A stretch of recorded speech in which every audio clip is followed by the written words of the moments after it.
Гүлче, Түзет, Тектор, саламатсыздар ма? Саламатсыздар. Бүгінгі сабақтың тақырыбы автомат АК-74 Калашник автоматын жартылай бөлшектеп және жинақтау. Бүгін сіздердің алдарыңызда бүгінгі сабақтың тақырыбында автомат Калашников, яғни қысқартып айтқанда АК-74 автомат Калашников. Яғни біздің бүгінгі сабақ тақырыбы автомат Калашниковын жартылай бөлшектеп жинақтау. Яғни сіздерге соны үйрететін боламын бүгінгі сабақтың тақырыбында. Яғни келесі кезекте автоматты толық емес түрде екіге бөлінеді, яғни толық емес бөлшектеу, яғни автоматты жартылай бөлшектеу. Ал толық бөлшектеу деп отырғанымыз автоматты толықтай, яғни бұралатын отверткасының бәрін ашып, полностью шашылады. Сіздердің алдарыңызда АК-74 Калашник автоматы, яғни жартылай бөлшектеу және толық бөлшектеу болып екі әдіске бөлінеді. Бізге сіздерге жартылай бөлшектеу әдісін үйрететін боламын. Яғни АК-74 Калашник автоматының ең бірінші кезекте алынатыны оқ-жатар, яғни орысша магазин, қазақша оқ-жатар.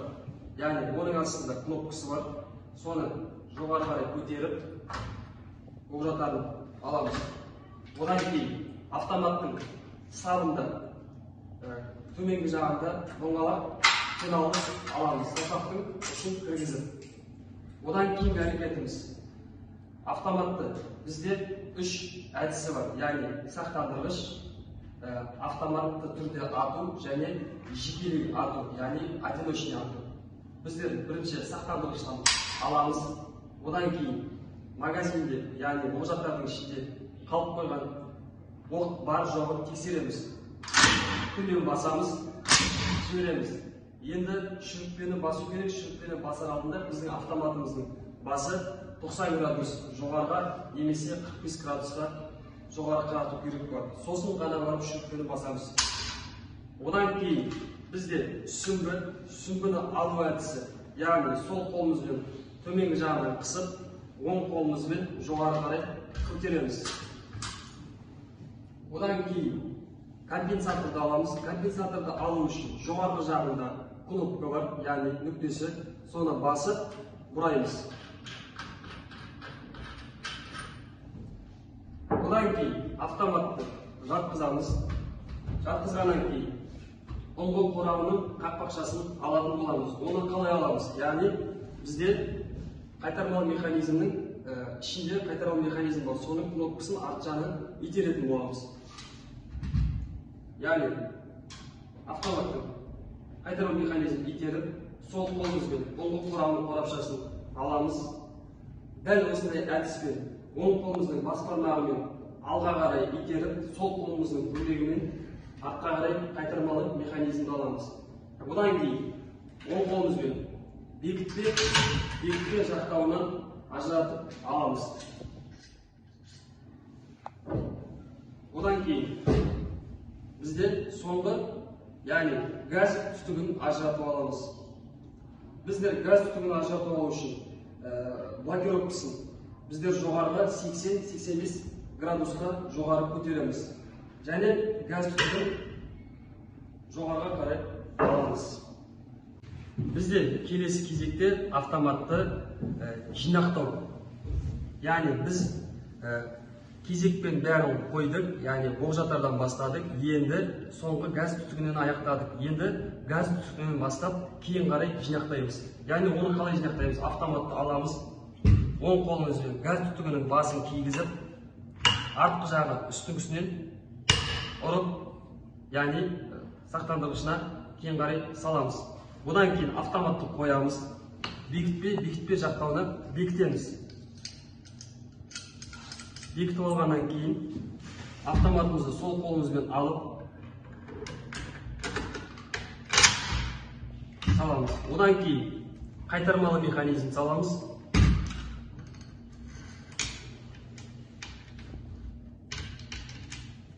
Одан кейін ұңғы қорабының қақпақшасын саламыз. Оны салу әдісі. Ұясына кіргізіп, алға қарай итеріп, үстіңгі жағынан басамыз. Келесі кезекте компенсатор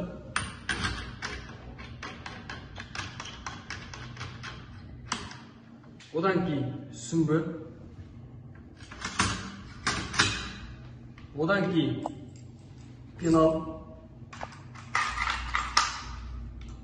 Пеналдан кейін ең соңғысы оқжатар.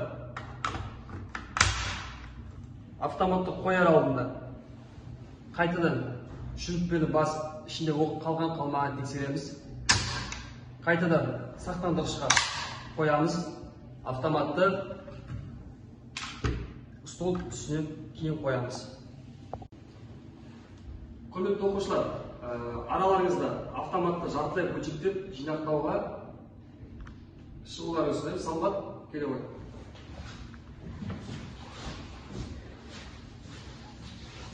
Бізде ең бірінші кезекте автоматты аламыз. Бірінші не аламыз? Оқжатарды аламыз. Дұрыс. Қалай аламыз?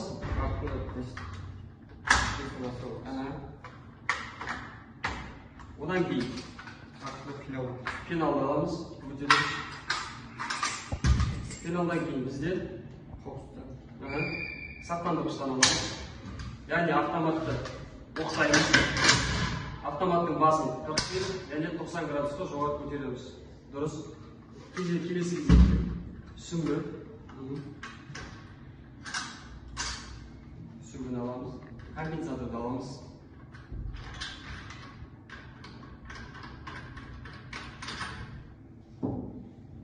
Автоматты жатқызамыз. Бұл ұлғы қорамының қақпақшасы. Яғни одан кейінгі бізде қайтармалы механизм. Бекітпе жақтауын жасаймыз. Бізде енді ең соңғы әдіс қалған газ түтігі. Автоматты қоямыз. Рахмет, орнына. Келесі бізде жинауға иман келе ғой.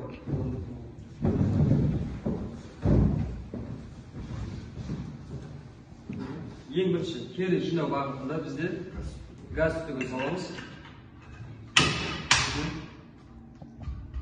Сосын бекітпе жақтауына бекітеміз.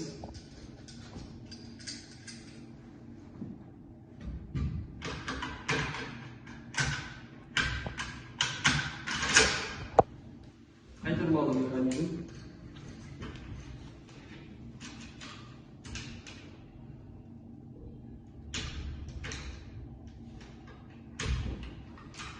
Ұстап саламыз, яғни ұяшығына кіргіземіз.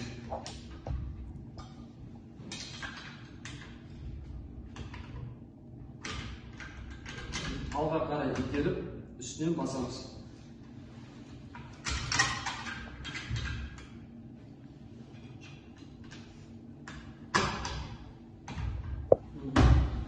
Компенсатор.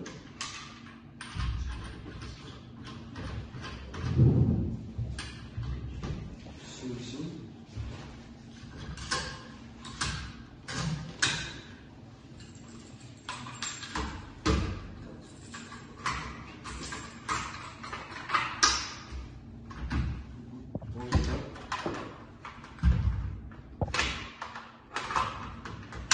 İçinde қалған қалмаған тексереміз. Сақтандырғышқа қоямыз. Автоматты қоямыз. Оқушылар, сіздерден автоматты атауы бойынша бөлшектің атауын сұрайын. Ең бірінші кезекте бізде атау не болды? Оқжатар. Одан кейінгісі бізде атауы пенал.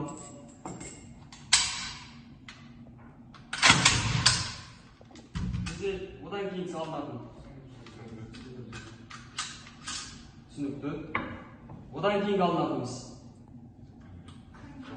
компенсатор. Өздеріңіз. Одан кейін алынатынымыз не? Ұлы қорамының қақпақшасы. Одан кейін алынатынымыз қайтармалы механизм. Өздеріңіз. Одан кейінгісі бізде. Одан кейінгісі. Бекітпе жақтауынан ажырату алды. Одан кейінгі соңғы айтсыңыз, соңғы газет күтуге. Жарайсыздар.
Құрметті оқушылар, осымен біздің сабағымыз аяқталды.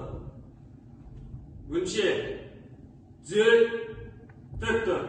Сау болыңыздар. Sağ olun, Өнше тарап, сабақ аяқталды.